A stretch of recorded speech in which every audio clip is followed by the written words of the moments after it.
2019 నుంచి 24 వరకు ఆంధ్రప్రదేశ్లో దళితుల మీద దాడులు ఏ స్థాయిలో జరిగాయో చెప్పడానికి వెనకమాల ఉన్నటువంటి ఈ ఫోటోయే ఉదాహరణ. డాక్టర్ సుధాకర్ కావచ్చు, డాక్టర్ అచ్చన్న కావచ్చు, చివరికి దళిత డ్రైవర్ సుబ్రహ్మణ్యం దాకా, అలాగే ఓం ప్రకాష్ కావచ్చు, ఇలా ఒకరు కాదు ఇద్దరు కాదు అనేక మంది దళితులు వైసీపీ హయాంలో దారుణ అవమానాలకు అయ్యారు. చాలామంది మరణించడం కూడా జరిగింది. అంటే దళితుల మీద దాడులు ఏ స్థాయిలో జరిగాయి అనడానికి ఇది ఒక ఉదాహరణ. ఎస్, కరెక్ట్గానే అనుకున్నదే జరిగింది. ఏదైతే జాతీయ నేర గణాంక నివేదిక 2023 విడుదలైందో ఆ నివేదికలో కొన్ని ఆశ్చర్యపోయే ఘటనలు అయితే చోటు చేసుకున్నాయి. ఎంటైర్ దక్షిణాదిలోనే అత్యధికంగా దళితుల మీద దాడులు, అలాగే దళిత మరణాలు నమోదైన రాష్ట్రంగా ఆంధ్రప్రదేశ్ చరిత్రలో నిలిచిందంటే అది జగన్మోహన్ రెడ్డి పుణ్యమే. ఇది 2023కు సంబంధించినటువంటి నివేదిక. అంటే నాడు జగన్మోహన్ రెడ్డి సీఎంగా ఉన్నటువంటి సమయానికి సంబంధించినటువంటి నివేదిక. అందులో చాలా స్పష్టంగా దళితుల మీద ఏ స్థాయిలో దాడులు జరిగాయి, దళిత మహిళల మీద ఏ స్థాయిలో దాడులు జరిగాయి, దాదాపుగా వారానికి 11 మంది దళితులు దాడులకు గురయ్యారు. అలాగే ప్రతి నెల కూడా 3 దళిత మహిళలు ఆత్మహత్య చేసుకునే పరిస్థితి వస్తే 4 హత్యాయత్నం బారిన పడే పరిస్థితి ఆంధ్రప్రదేశ్లో ఉంది. అంటే ఏ స్థాయిలో దళితుల మీద దాడులు జరిగాయని మనకంటే పెద్ద రాష్ట్రాలు చాలా ఉన్నాయి. అటు పక్క కర్ణాటక కావచ్చు, లేదా తమిళనాడు కావచ్చు, మనకంటే పెద్ద రాష్ట్రాలే. కానీ దానితో పోల్చినా కానీ ఆంధ్రప్రదేశ్లో, అంటే తెలంగాణ, కేరళ, తమిళనాడు, కర్ణాటక ఈ రాష్ట్రాల్లో ఎక్కడా జరగని స్థాయిలో ఆంధ్రప్రదేశ్లో దళితుల మీద దాడులు జరిగాయి. అంటే అది నాడు జగన్మోహన్ రెడ్డి పాలనలో దళితులకు దక్కినటువంటి గౌరవం. సాధారణంగా జగన్మోహన్ రెడ్డి మనం గతంలో ఫోటో కూడా చూసాం. రెడ్లందరూ పాపం గడప లోపల ఉంటే దళితులందరూ కూడా గడప బయట ఉండి నమస్కారం పెట్టాల్సిన పరిస్థితి. వాస్తవానికి అదేదో కేవలం ఫోటోయేగానే అనుకున్నారు, కానీ వాస్తవ పరిస్థితి కూడా అదే. వైసీపీ పాలనలో మిగతా వాళ్ళందరికీ బాగానే ఉంది, కానీ ఒక దళితులు మాత్రం దారుణంగా అవమానించబడ్డారు, దారుణంగా దాడులకు గురయ్యారు. వైసీపీ హయాంలో టీడీపీ దళిత సర్పంచ్కి కుర్చీ లేకుండా ఇబ్బంది పెట్టిన ఘటనలు కూడా గతంలో చూసాం. ఎందుకంటే సర్పంచ్ ఏమో టీడీపీ, అధికారం ఏమో వైసీపీది. ఆ వ్యక్తికి కనీసం కుర్చీ కూడా ఇవ్వనటువంటి పరిస్థితి. అంత దారుణమైనటువంటి పరిస్థితులు గతంలో ఆంధ్రప్రదేశ్లో జరిగాయి. దానికి నిలువెత్తు నిదర్శనమే ఈరోజు వచ్చినటువంటి ఎన్డీబీవీ నివేదిక. సో ఒకసారి చూద్దాం. దళితులపై నేరాలు దక్షిణాదిన ఏపీలోనే ఎక్కువ. జగన్ పాలనలో వారానికి 3 మహిళలపై అత్యాచారం. అంటే వారానికి 3 దళిత మహిళలపై ఆంధ్రప్రదేశ్లో అత్యాచారం జరిగినట్టుగా ఇక్కడ నివేదికలు అయితే చెబుతున్నాయి. రోజుకి సగటున 5 నుంచి 6 దాడులు, అది అత్యాచారం కావచ్చు, లేదా ఫిజికల్గా దాడి చేయడం కావచ్చు, అవమానాలు కావచ్చు, మొత్తంగా ప్రతిరోజు కూడా 5 నుంచి 6 ఆకృత్యాలు జరిగినట్టుగా అయితే తెలుస్తుంది. సో ఎన్సీఆర్బీ నివేదిక 2023 వార్షిక నివేదికలు అయితే ఈ విషయాలన్నీ కూడా బట్టబయలాయి. ఇక దళితులపై జరిగిన నేరాలు ఆకృత్యాల్లో ఆంధ్రప్రదేశ్ దక్షిణ భారతదేశంలోనే అగ్రగామిగా నిలిపిన ఘనత జగన్మోహన్ రెడ్డి పరిపాలనకే దక్కింది.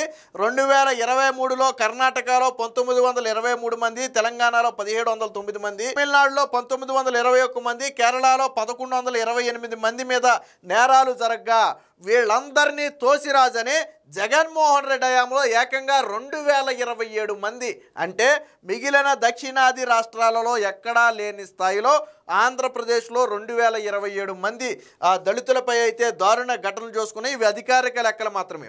సో అనధికారికంగా ఇది ఇంకొక 4-5 రెట్లు ఉండే అవకాశం ఉంది. ఇవన్నీ కేవలం అధికారిక లెక్కలు మాత్రమే. సో అంటే ఏ స్థాయిలో దాడులోనే అర్థం చేసుకోండి. వారానికి సగటున 3 దళిత మహిళలు అత్యాచారానికి గురయ్యారు. ప్రతి నెల 3 దళితులు ఆత్మహత్యకు గురికాగా 4 హత్యాయత్నాల బారిన పడ్డారు. అంటే ఏ స్థాయిలో ఉందో చూడండి. వాస్తవానికి ఈ స్థాయిలో జరగటం అంటే వారానికి 3 దళిత మహిళల మీద అత్యాచారం జరిగిందంటే మరి జగన్మోహన్ రెడ్డి తెచ్చిన దిశా చట్టం ఎక్కడుంది? జగన్మోహన్ రెడ్డి చెప్పినటువంటి మహిళలకు రక్షణ ఎక్కడుంది? మీరు ఒక ఫోన్ కాల్ కొడితే మీకు అండగా నేనుంటానని జగన్మోహన్ రెడ్డి చెప్పిన మాటలు ఎక్కడున్నాయి? ఆ రోజు జగన్మోహన్ రెడ్డి చాలా గొప్పగా చెప్పుకున్నాడు దిశా చట్టం గురించి. ఎస్, ఒప్పుకుందాం, చట్టం మంచిదై ఉండి మహిళలకు రక్షణ కల్పిస్తే 100% యాక్సెప్ట్ చేద్దాం. కానీ జగన్మోహన్ రెడ్డి చెప్పిన దిశా చట్టం ఎక్కడ ఆగిపోయిందంటే ఆ యాప్ని డౌన్లోడ్ చేసుకొని మొబైల్లో అనటం దగ్గరే ఆగిపోయింది. ఆ దిశా చట్టానికి చట్టబద్ధత కల్పించగలిగారా? ఆ దిశా చట్టం ద్వారా నేరస్తులకు శిక్ష వేయించగలిగాడా జగన్మోహన్ రెడ్డి? దిశ చట్టాన్ని తీసుకురాలేపాడు కదా. కేంద్రానికి పంపాడు. కేంద్రం కొన్ని సవరణలు చేసి పంపమంది. తిరిగి జగన్మోహన్ రెడ్డి పత్తా లేదు. మళ్ళీ సవరణలు చేసి కూడా జగన్మోహన్ రెడ్డి పంపలా కేంద్రానికి.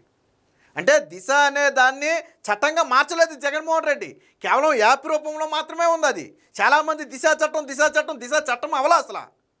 నిజంగా దిశ చట్టం అంత కఠినంగా శిక్షించే చట్టాన్ని కన్నా తీసుకువచ్చి ఉండుంటే మరి ఇన్ని దాడులు ఎందుకు జరిగాయి? దక్షిణాదిలోనే ఎక్కడా జరగని దాడులు ఎందుకు జరిగాయి? ఇవి నేను చెబుతున్నదో, చంద్రబాబు గారు చెప్తుందో, పవన్ కళ్యాణ్ చెప్తుందో కాదు కదా. ఎవరు చెప్తున్నారు? ఇది జాతీయ నేర గణాంక నివేదిక చెబుతుంది. ఇది దేశవ్యాప్తంగా నేరాలు జరిగినటువంటి నేరాలన్నింటినీ పరిగణలోకి తీసుకుని చెప్తున్నటువంటిది. ఎక్కడైనా అధికారిక లెక్కల కంటే అనధికారిక లెక్కలే ఎక్కువ ఉంటాయి. మీరు అధికారికంగానే ఈ స్థాయిలో దాడులు జరిగాయంటే అనధికారికంగా ఎన్ని జరుగుంటాయి? మరి ఇప్పుడు ఎవరైనా చెప్పగలరా వైసీపీ హయాంలో జగన్మోహన్ రెడ్డి పాలనలో దళితులకు రక్షణ ఉందని చెప్పగలరా? ముఖ్యంగా దళిత మహిళల మాన ప్రాణాలకు రక్షణ ఉందని ఎవరైనా చెప్పగలరా? అరే, వారానికి 3 దళిత మహిళల మీద అత్యాచారాలు జరుగుతున్నాయి. రోజుకి 5-6 మంది దళితుల మీద దాడులు జరుగుతున్నాయి. నెలకు 3-4 దళితులు ఆత్మహత్యాయత్నం చేస్తున్నారు. మరి ఈ స్థాయిలో దక్షిణాదిలోనే ఎక్కడా లేని స్థాయిలో, దక్షిణ భారతదేశం అంటే చిన్నదేం కాదు, మనకంటే పెద్ద రాష్ట్రాలు ఉన్నాయి అక్కడ. కర్ణాటక, తమిళనాడు లాంటి పెద్ద రాష్ట్రాలు ఉన్నాయి. ఆ రాష్ట్రాల్లో కూడా జరిగిన దాడులు ఆంధ్రప్రదేశ్లో జరిగాయి. ఆ రాష్ట్రాల్లో జగన్మోహన్ రెడ్డి లాగా మేము దిశ చట్టం తెచ్చాం, ఆ చట్టం తెచ్చాం, వాళ్ళు ఎక్కడ డప్పు కొట్టుకోలా. కానీ జగన్మోహన్ రెడ్డి డప్పు కొట్టుకున్నాడు. అరే ఏంట్రా బాబు దిశ చట్టం అంటే బండి ఆపి మొబైల్లో పురుషుల మొబైల్లో కూడా దిశ యాప్ డౌన్లోడ్ చేయించారు. ఎంత దరిద్రం అంటే పురుషుల మొబైల్లో కూడా పోలీసులు బండి ఆపటం, కారు ఆపటం, మీరు దిశ యాప్ డౌన్లోడ్ చేసుకోండి. వాళ్ళే డౌన్లోడ్ చేస్తారు. మన మొబైల్ తీసుకుని ప్లేస్టోర్కి వెళ్ళి వాళ్ళే డౌన్లోడ్ చేసేస్తారు. ఎవరి రక్షణ కోసం తెచ్చారు? ఎవరితో డౌన్లోడ్ చేయించారు? ఎందుకు ఇంతమంది డౌన్లోడ్ చేసుకున్నారు, 1 కోటి మంది చేసుకున్నారు, 2 కోట్ల మంది చేసుకున్నారని చెప్పడం కోసం టార్గెట్లు అవి. కానీ ఎవరికి ఉపయోగమో దానివల్ల? మహిళలకు ఏమైనా రక్షణ కలిగిందా? దిశ చట్టం తీసుకొచ్చి పోనీ ఎవరికైనా యావజ్జీవ కారాగార శిక్ష అంచగలిగావు, పోనీ ఉరి శిక్ష పక్కన పెట్టి పోనీ 10 ఏళ్ళ శిక్ష అంచగలిగావు ఎవరికన్నా? అంటే 0. ఈ దిశ చట్టం అనేది కేవలం నాడు జగన్మోహన్ రెడ్డి గొప్పలు చెప్పుకోవడానికి తప్ప ఎందుకు పనికిరాలేదు. దానికి ఉదాహరణ ఈరోజు మనం కాదు మాట్లాడాల్సింది, మన చేతలు మాట్లాడాలా, మన పనితనం మాట్లాడాలా. కానీ జగన్మోహన్ రెడ్డికి చేతలో ఉండవు, పనితనం ఉండవు, కానీ నోటితో మాత్రం మాట్లాడతాడు. ఎందుకంటే ఎవడో ఒకటి రాసి ఇచ్చే స్క్రిప్టే కదా, పెద్ద పని ఉండదు, అది మాత్రం బాగా మాట్లాడతాడు. సో దీనికి వైసీపీ నాయకులు సమాధానం చెప్పాలి. మరి ఎలా చెప్తారో? ప్రతి నెల 3 దళితులు హత్యకు గురికాగా 4 హత్యాయత్నాల బారిన పడ్డారు. వారానికి 11 మందిపై దాడులు బాధితులయ్యారు. దళితులపై సగటున రోజుకి 5 నుంచి 6 ఆకృత్యాలు జరిగాయి. మనకంటే పెద్ద రాష్ట్రాలైన కర్ణాటక, తమిళనాడుతో పోలిస్తే ఏపీలోనే దళితులపైన ఎక్కువ అఘాయిత్యాలు చోటు చేసుకున్నాయి. జాతీయ నేర గణాంక నివేదిక ఎన్సీఆర్బీ 2023కు సంబంధించిన వార్షిక నివేదికగాను మంగళవారం విడుదలైంది. సో ఈ వివరాలన్నీ కూడా విశ్లేషిస్తే వైకాపా హయాంలో రాష్ట్రంలోని దళితుల భద్రత ఎంత ప్రశ్నార్థకంగా మారిందో స్పష్టమవుతుంది. దళితులపై నేరాల్లో ఏపీ దేశంలోనే 7వ స్థానంలో ఉంది. 2023లో దేశవ్యాప్తంగా దళితులపై 57,789 నేరాలు జరగ్గా అందులో 2027 అంటే దాదాపుగా 3.5% నేరాలు అంటే దేశం మొత్తం మీద జరిగిన నేరాల్లో 3.5% నేరాలు ఒక ఆంధ్రప్రదేశ్లోనే చోటు చేసుకున్నాయి. పూర్ణ ఆంధ్రప్రదేశ్ ఏమి దేశంలోనే అతిపెద్ద రాష్ట్రం కాదయ్యే, కానీ 3.5% నేరాలు ఒక ఆంధ్రప్రదేశ్లోనే చోటు చేసుకున్నాయి. వైకాపా హయాంలో అధికారాన్ని అడ్డం పెట్టుకున్న ఆ పార్టీ నాయకులు విచ్చలవిడిగా దాడులు, దాష్టికాలకు దిగబడ్డారు. ఆ ఫలితంగానే దళితులపై దాడులు పెరిగాయి. మనం ఎందుకు మాట్లాడుకోలేదా? డాక్టర్ సుధాకర్ గురించి మాట్లాడుకోలేదా? అచ్చన్న గురించి మాట్లాడుకోలేదా? దళిత డ్రైవర్ సుబ్రహ్మణ్యం గురించి మాట్లాడుకోలేదా? డోర్ డెలివరీ చేశారు. ఆ రోజు శిరోమండనం గురించి మాట్లాడలేదా? ప్రశ్నిస్తే అలాగే మద్యం షాప్ దగ్గర ప్రశ్నించినటువంటి ఆ వ్యక్తి ఏమైపోయాడు? ఓంప్రకాష్ ఏదో ఉంది పేరు, ఏమైపోయాడు? సో ఇలా మన కళ్ళ ముందు కనపడే ఘటనలే చాలా ఉన్నాయి. సో ఇవి అధికారికంగానే ఇన్ని ఉన్నాయి అంటే నేను అదే చెప్తున్నది. అనధికారికంగా ఎంతమంది దాడులకు గురయ్యారు? ఈ లెక్కలో లేనటువంటి దళితులు ఇంకెంతమంది ఉన్నారు? వైసీపీ హయాంలో దళితులకు రక్షణ లేదు. వైసీపీ పార్టీ దళిత ద్రోహి పార్టీ అనటానికి ఈ నివేదికలే ఒక ఉదాహరణ. దీనికి సంబంధించి నేను ఎందుకు ఫోటో చూపించి ఒకసారి చూద్దాం. వైసీపీ హయాంలో దళితులపై పెత్తందారుల దమనకాండ అనేది గతంలో వచ్చింది, కానీ ఇది వాస్తవం అని ఎందుకు మనం మాట్లాడాల్సి వచ్చిందంటే ఈరోజు నివేదిక లాంటిది. డాక్టర్ సుధాకర్ ఘటన మనందరికీ తెలిసిందే. ఏ స్థాయిలో పాపం ఆయన్ని బట్టలు తీసేసి పెడరెక్కలు విడిచిగట్టి నడి రోడ్డు మీద ఏ స్థాయిలో ఇబ్బంది పెట్టారో చూసాం. తర్వాత మానసికంగా వేధించి ఈ ప్రభుత్వమే చంపేసింది. సో దాంతోపాటు ఓం ప్రతాప్ని ఏ విధంగా చంపారో మనందరికీ తెలుసు. కిరణ్ గురించి మనకు తెలుసు. ఆ డాక్టర్ అనిత, చదువుకున్నటువంటి డాక్టర్ అనితను ఏ రకంగా వేధించారో మనం చూసాం. వెంకాయమ్మని ఎంత తీవ్ర చిత్రహింసలకు గురిపెట్టారో మనం అందరం చూసాం. సుబ్రహ్మణ్యాన్ని చంపేసి డోర్ డెలివరీ ఏ విధంగా చేశారో మనం చూసాం. డాక్టర్ అచ్చెన్నను ఏ విధంగా హింసించారో మనం చూసాం.